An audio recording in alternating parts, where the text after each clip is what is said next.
Le deuxième pilier de la structuration d'une entreprise, c'est de définir la circulation de l'information.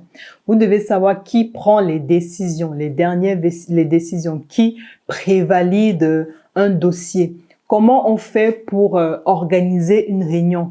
Comment on fait pour répondre à un client? Comment circule l'information dans votre entreprise? C'est capital parce que si vous ne savez pas comment circule l'information, vous risquez de prendre de mauvaises décisions. Je veux dire, si on prend par exemple un hôpital, le cas des urgences, si un patient vient d'arriver, on note où qu'un patient vient d'arriver, on note où qu'il doit peut-être aller dans une chambre attendre ou bien qu'il doit directement aller en salle de chirurgie.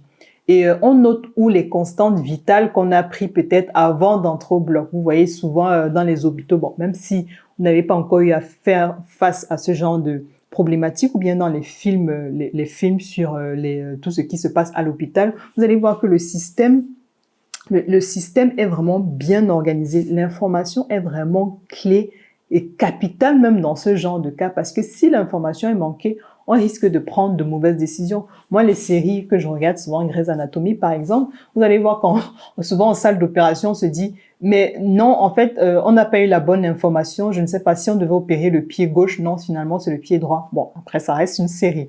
Mais vous voyez, c'est parce que l'information circule mal, en fait, que finalement, on risque de prendre de graves décisions. Donc, il faut savoir comment circule l'information, comment est stockée l'information dans les hôpitaux, par exemple. Est-ce que l'information est stockée sur un ordinateur? Est-ce que c'est stocké? Vous allez voir, ils ont souvent des fiches récapitulatives. Donc, même dans votre entreprise, il faut vous demander où vous notez les bonnes informations, comment ça circule, qui valide les informations, qui prend les décisions finales. Et en tant que dirigeant, j'ai aussi envie de dire, c'est vraiment important la circulation de l'information. Sinon, vous, en tant que dirigeant, vous risquez de prendre de mauvaises décisions parce que après tout, c'est vous le responsable.